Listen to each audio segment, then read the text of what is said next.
In today's video, we're diving into a game comic about Poppy Playtime that tells the tale of Bunzo Bunny as he embarks on an adventure only to meet an unfortunate end. The comic was released on Twitter on the official Mob Entertainment account. Basically, it was a community choice thing where they offered a series of options for everyone to vote on in a Twitter poll, and this kind of dictated the direction the comic would go. As you can see in this first image, there are 3 different directions Bunzo could go, and people had to vote on it, leading to what it led to. So let's start with the first comic. Bunzo says, "Hey, buddy, my name's Bunzo Bunny. I'm on an egg hunt, and I need your help to find the secret eggs. Think one of my pals could be the key to cracking this? Any idea who I should ask?" And of course, this is where folks had to vote. You can see we have Brown, then there's Little Boxy Boo, and of course we have the creature PJ Pugapillar, one of the creepiest enemies, in my opinion, in the Poppy Playtime game. You can see Bunzo is holding a bucket named Bucky. We had a little cart named Barry in Chapter 2, right? And now we have a bucket named Bucky. These little weird mascots they have kinda remind me of that mascot in Windows, the paperclip. But yeah, this first image, not much to say right now. He's on an egg hunt, released of course during Easter. And now he's got 3 directions, as you can see. The community voted for Brown as the direction, so we're heading to Brown. Let's continue the comic. I'll ask Brown. He's so tall, probably sees all the hiding spots. "Hey, Brown, seen any secret eggs? Bucky and I are on the hunt. Hey, Bunzo, sounds like a blast. I think I saw one hidden at the game station platforms. Did you hear what Bucky said? Let's go. Egg, egg, eggs. I smell an egg, Bucky, but Brown said to head to the game station. What do I do?" So this is pretty interesting, showing that Brown and Bunzo were friendly towards each other. At least in this comic, that's how it was. I don't know if this reflected on the live toys, because of course we saw in this recent teaser, but the live toys were hunting each other. It was kind of like an animal hierarchy, where the predators of the kingdom preyed on the lesser creatures. So I guess in the case of Bunzo, he'd probably be someone that something like Brown would hunt in real life, but in this comic, they're friends. As you can see, there's a boarded up passage we could go through, or you can head straight to the game station, and again, the community had to vote here, leading us to the next slide, which of course goes under the shutter because nobody wanted that. And what's interesting about this hatch, guys, if we go back quickly, we'll see it's a boarded up shutter from Chapter 2 next to the grinding machine, where the creepy prototype grabbed Mommy Longlegs and took her away after she was diced up in the grinder and then kinda assimilated her. We assume he kinda assimilated her into himself. And Bunzo headed into that room, so we'll see what's on the other side of this room. Just a quick peek, can come back later. It's really dark. Look, there's the egg, but it's so high. How do I get the egg? As you can see, we have a few options for how Bunzo can get the egg there. It looks like a regular egg, like an egg laid by a bird, and there's a nest around it. There was a series of boxes he could climb, or he could use a backpack, so of course, these were the 2 options. And on the next slide, we'll see what happens. Of course he uses the backpack. This backpack should do the trick. I did it. I wonder what's inside. As you can see, what was inside was pretty horrifying, guys. We have this crushed little bird inside, which is kind of sad, yeah. Well, that happens when you use a grab pack on something like a very fragile aerial egg. They're not meant to be grabbed by mechanical hands and mechanical arms because that, well, will lead to crushing the embryo. As you can see here, kind of a tragic end to the Easter egg hunt. And on Bunzo's face, as you can see, turns into absolute horror. He's very upset with the outcome. On the next slide, he says, "Don't worry, little bird, I'll help you."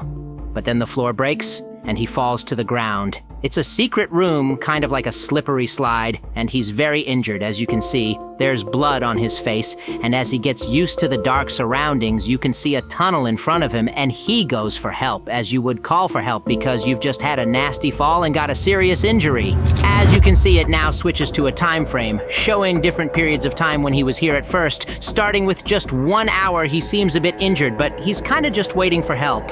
12 hours hours have passed. He starts bleeding. There's blood around him. You know, his wounds have opened. And as you can see, he's kind of getting nervous. You can even see next to him the embryo of the little bird crushed on the floor, which is kind of disgusting. There are several crayons and papers around him, so this obviously came from his paleness, his little bucket he was carrying.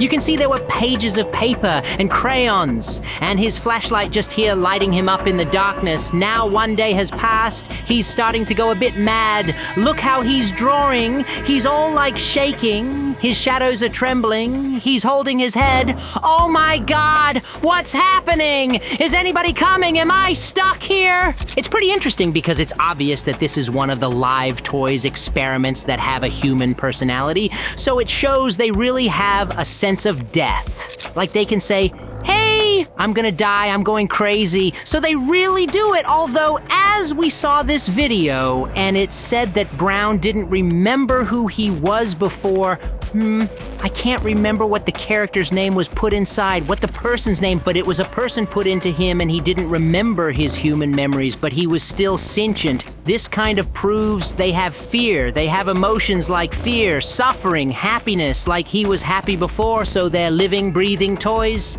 And they really have all the emotions of a human, not just of animals. Where many animals, we don't know if they like the range of emotions like a human. It seems just like these toys because they have a human soul. So this is interesting. 3 days have passed. He's crying, he's torn. Now his stitches are coming undone. The fluff inside him is kind of coming out, and also more blood. Nothing special at this moment. The room has changed. After 15 days, it seems that he died, but in his hand is a pencil, and all around him, guys, you'll notice the pages are now filled and there's something like panels from comics.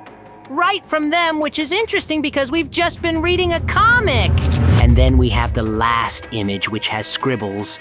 And basically, I guess this means he died trying to finish the drawing. That's what this means. He died continuing to draw. That's all he could do to pass the time, as if nobody came to help him. That's how Bunzo met his end. So he just died from starvation in that hole, or maybe just bled out from his injuries. In the end, either way, he survived 2 weeks in such a hole. That would be a pretty grim way to die. And then the final image, guys. It's a computer-generated rendering that resembles Bunzo's death. And as you can see, it's a bit spooky because he has no eyes at all. They seem to have been drilled out and taken, which is interesting. Also, on the floor, you'll notice that there are comic pictures around him, which seems to indicate that the comic was retelling what happened before he fell into the hole. So, the comic was drawn by Bunzo, and he essentially wanted to leave a setting in the chronicles of his last hours on Earth, showing what happened to him before he fell into the hole, and then what happened while he was inside the hole. We also have these scratches on the wall behind him. Now, they're very similar to Prototype 2006, this clawed entity that dragged away Mommy Longlegs, very similar to the scratches that this claw leaves. We saw them in the first chapter. We also saw them with Kissy Missy in the teaser on the train when the train stopped and she was kind of released. So we see these scratches everywhere whenever a toy is killed or people are essentially, Prototype is always around doing something. And this suggests that Prototype is what attracted Bunzo's attention. We know Mommy Longlegs said that Prototype essentially wants to take parts from other toys to assimilate into itself, so obviously it needed a pair of eyes, and it decided to take them from Bunzo's eyes. In the end, he dies this way. Now, we don't know if this is the one from Chapter 2. That's in my theory always been that they made several such toys using children from the orphan program.